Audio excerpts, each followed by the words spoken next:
Well, everyone, welcome to my garage. I am back to paint another RC car body. I'm really excited about it. I have fun doing these, and there's just something, I don't know, some kind of just fun, relaxing about it, and you get to go do something with it, so it's cool. So I did a video a couple years ago when I painted an R32 body, this one right here. And I had a lot of fun painting this. It was great. It was the first time in decades I painted an RC car body. I learned a lot of things, a lot of comments about how to make things a little bit better. So then I went ahead and did that. I learned, took that information. Then I painted this El Camino body, which I also very much enjoyed. It was cool, it was fun, and it's a good body. The thing is, it's not ideal for drifting.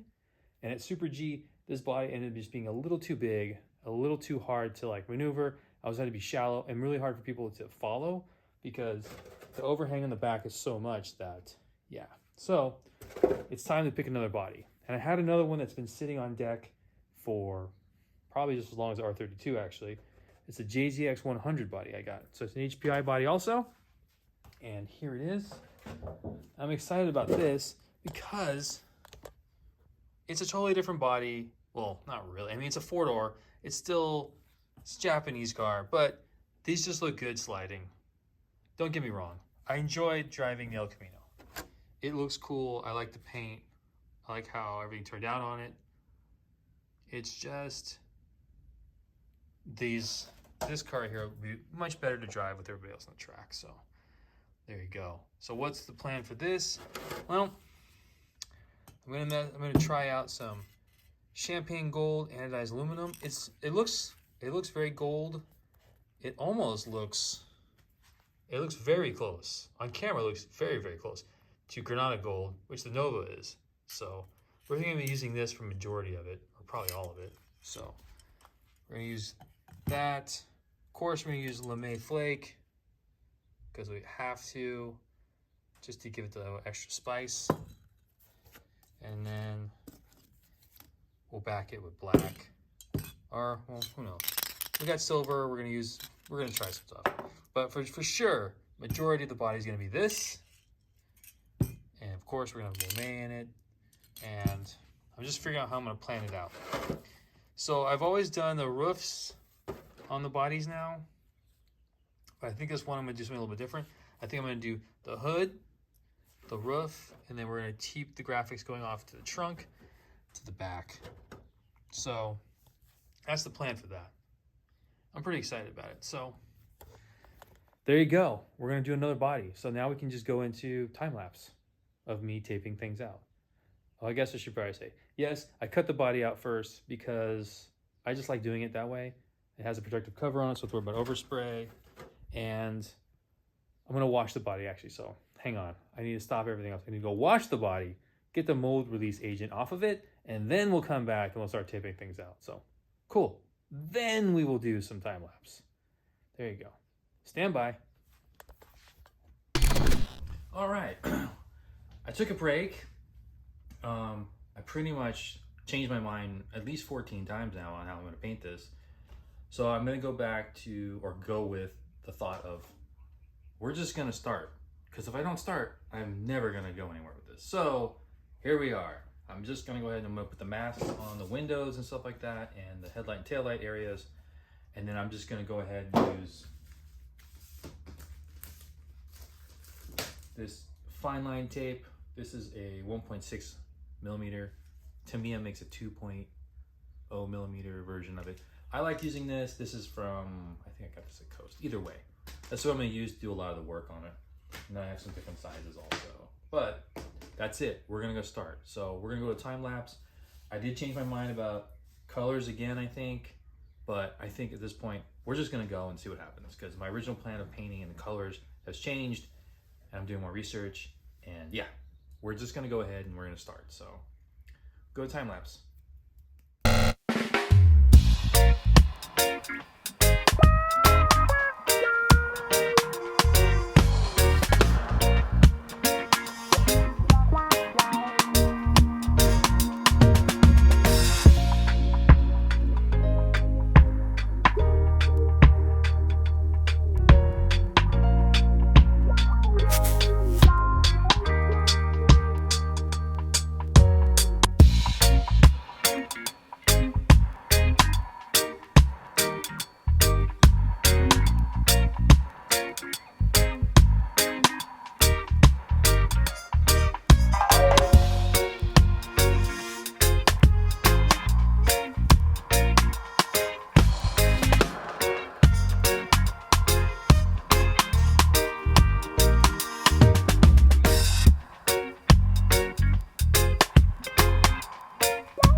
tape outs are done.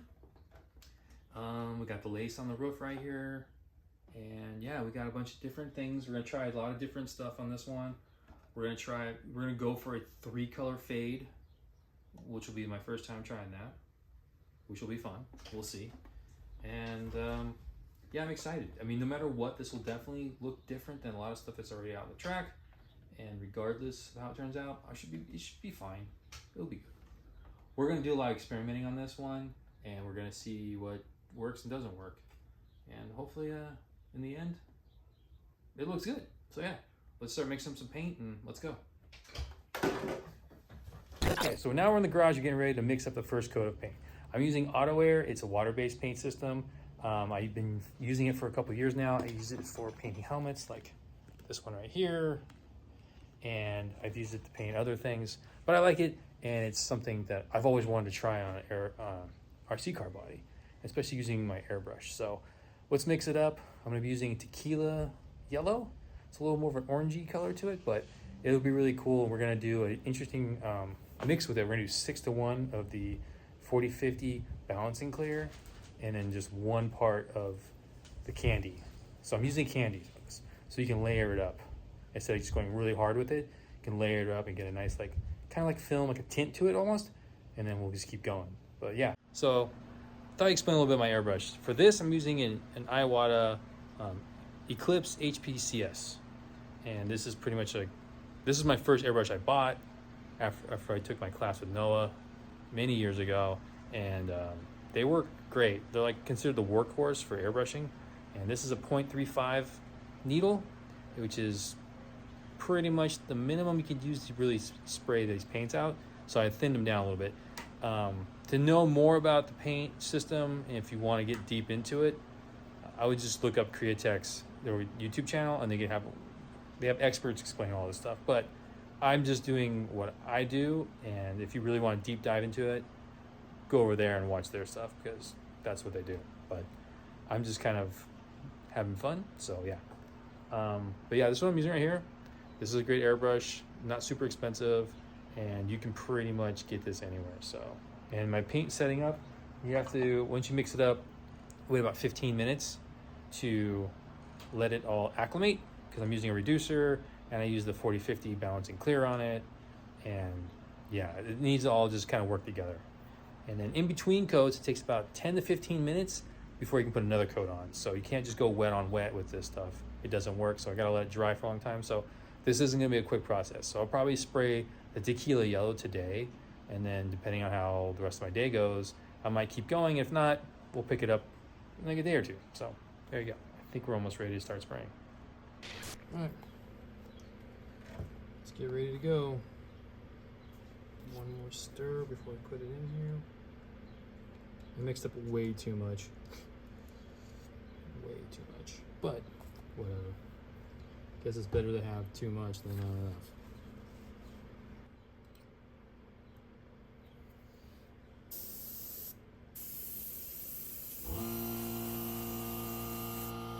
Okay, here we go. First time doing this, I'm excited.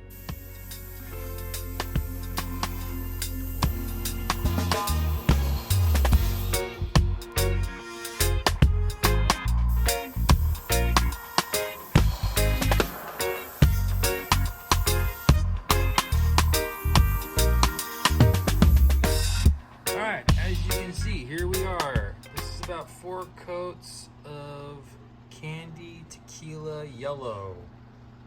And candy's kind of hard to paint, not gonna lie. Well, candy's hard to paint when you do it like this because we don't have a ground coat. We don't have a base coat on it. So I'm just doing 4 coats. Like a couple spots I'm gonna go back and just get in like the back bumper and stuff like that, but it's hard to tell. So what you do is you go in, I'm gonna go in a little light.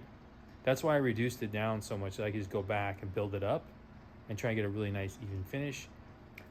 But, so that's what you do with candy. You just gotta be like, okay, like if you do a ground coat and then you do the candies over, you can see how far you wanna go with your candies. When you're doing it this way, reverse, for RC car bodies, tend to be like a little less. And then when you do the backing, like, you know, when you back it with silver or black or whatever, then it'll really start to come through. So we're gonna be backing this in silver. And I'm probably gonna put in some hot rod sparkle in there too, which is gonna give it more flake in it, but we'll see, we're gonna get there. But yeah, I think I just do a couple more touch-ups on the back bumper and the hood a little bit, and then we're done with this color, and then we'll let it dry. So yeah, it's looking good so far though. Looks really good, I'm stoked. Well, it's another day. We're back in the garage. We're gonna spray 2 new colors on over the tequila yellow. It's gonna be a poison green candy, and then it's kind of a darkish blue candy on top of it. We're gonna go for a 3-color fade, something a little different. I think the green's gonna be very subtle, a very subtle transition from the tequila yellow to the blue. But I think it's like one of those things, if you see it, it's a hidden detail that may or may not come out really easy. I don't know, we'll see. Yeah, so I'm going with a little bit on the lighter side. So I already mixed up the green, and then yeah, I'll show you what the plan is, and then we'll go into spraying.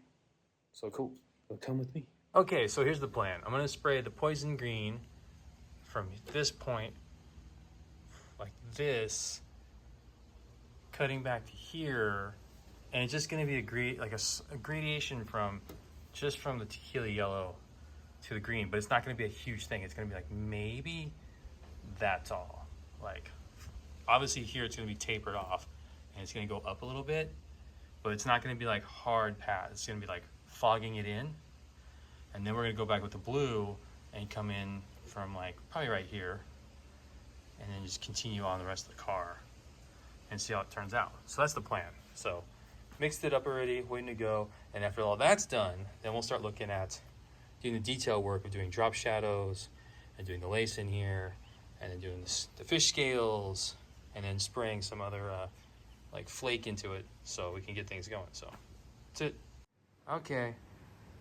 So here it is. It doesn't show up on camera. It's so subtle that it is just the most mellow transition I can imagine. So the blue obviously will definitely make it more noticeable, but it's a subtle transition. So we're trying something new. We're experimenting. So that's what it is. So we'll see, but it's getting there. All right, well, here it is, about 3 coats of the blue. I reduced it down so I had to build up the color. It looks green on here. It's very subtle also, but when we back it in silver, it'll look pretty good. It'll be mellow, not overpowering. So that's the idea behind it. Yeah, it's cool. Okay, we're back. The next day, everything's dry. I had to go pick up some more paint. Went to Coast Airbrush, got some stuff. So today we're gonna start with doing an outline, like a halo around the tape outs to give them some depth, a little definition to them.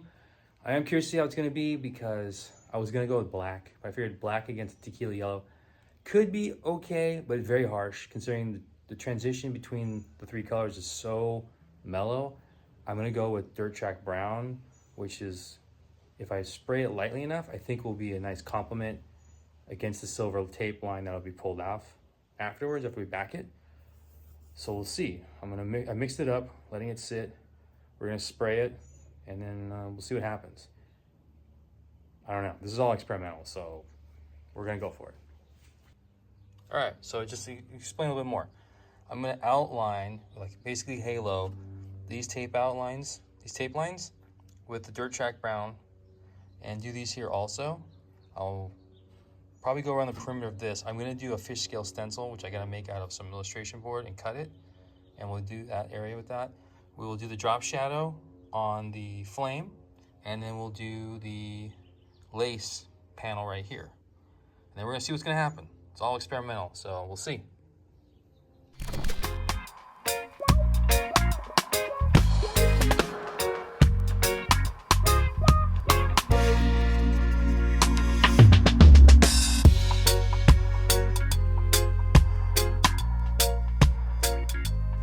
Okay, so we shot all the graphics. I did with the dirt track brown, super mellow, and I like the way it turned out. It's very mellow. It's just like the fade. So I think overall it won't be too jarring, which is good because I was thinking, man, if I do a lot of stuff, it's gonna be very jarring and it won't be very subtle. I mean, I think having the silver, when I pull the tape and the silver coming through, will definitely be a little unsettling, but in a good way. That's super art nerd way of talking about stuff. But yeah, let's go ahead and look at it real quick. So here you go. Made a stencil for this fish scale. I just made 3/4 inch circles put on a line, and then cut them out kind of rough. It doesn't really, for this application, with being it airbrushed so lightly, it's not a big deal. But it gives a very subtle. It starts really dark here at the cowl, and I get a little bit more subtle, and then I actually darken it up again here at the bottom, which you really probably can't see very well in this light. And then we did the lace, and then for the flame, I just did a drop shadow. That's it.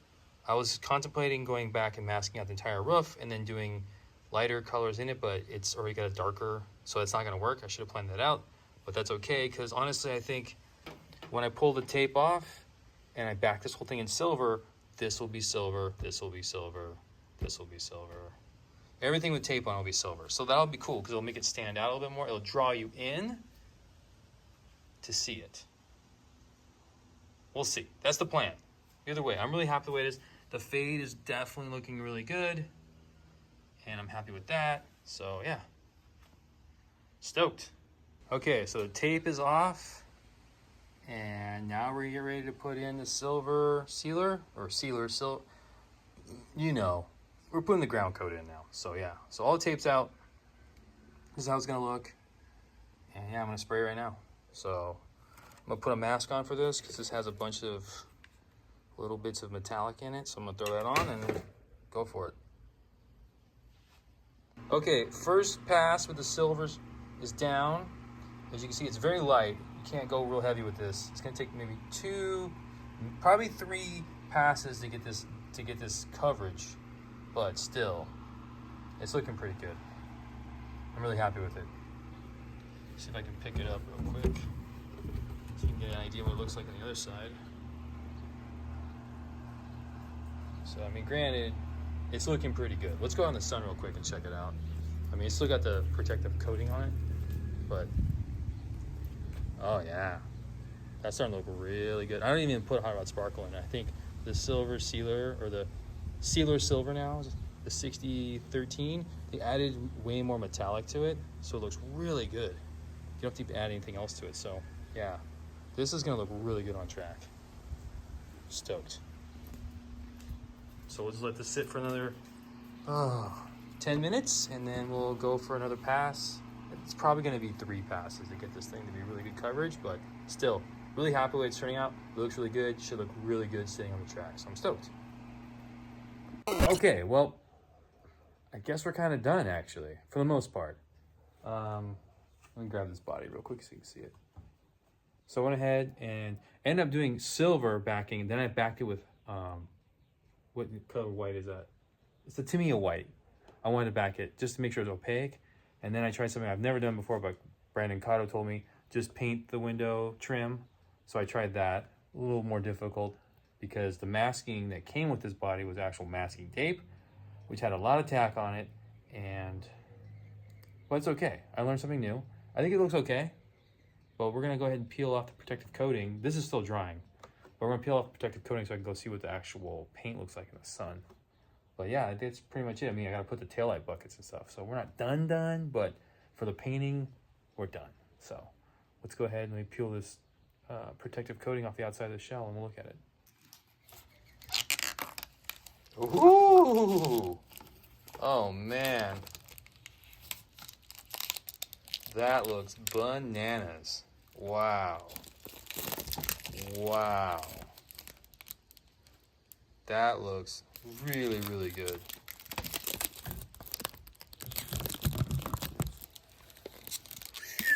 Okay. I think I'll go ahead and peel this all off and we'll go check out the sun, but just taking off the protective coating is a huge difference. Wow. All right. We'll go ahead and go peel the rest of it off and go see out the sun. Wow. This looks so good. Some of these tape outs are a little suspect right here, but whatever. I mean, it's the first time I'm trying that one, but this stuff looks really nice. So this was using Auto Air automotive paint, and it's really flexible. I mean, the paint's fine, it's not gonna go anywhere.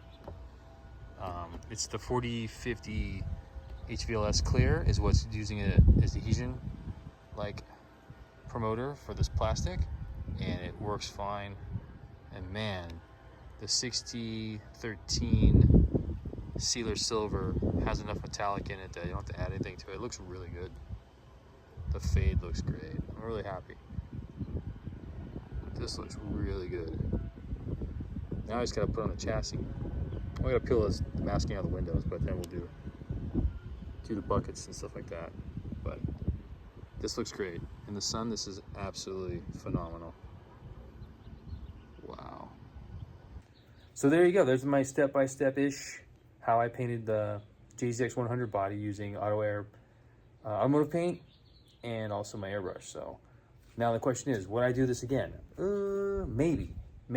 I mean, it takes a long time no matter what if you're doing tape outs and masking on RC car body, but usually I can do a car body in like a couple hours, but this took days because mixing time, waiting stuff, letting stuff set as far as paint, spraying, drying time, masking. It was a lot involved. I mean, I did accomplish what I wanted to do. I wanted to do a 3-color fade, which I did, and I could not do that with cans. I don't think I could have. With airbrush, no problem. I'm really happy with the fade looks. It looks great. So, I mean, it might be something I do from time to time. There's nothing wrong with doing cans. Cans are rad, and they're super convenient. You can get through it much quicker. So it depends on what you want to do. But some of these techniques I showed will translate to cans. Some obviously won't, but at least gives you an idea of what I did and how I did it. So, yeah, I don't know. I think we'll keep doing this and having fun and make some other bodies and do some other things. I do want to try some different special effects next time, but we'll wait for the next time we do that, the next body, which I do have one already, but I think it'll be for another body, maybe. I don't know, whatever. So if you like this, let me know. Then, still then, see ya. It's been fun.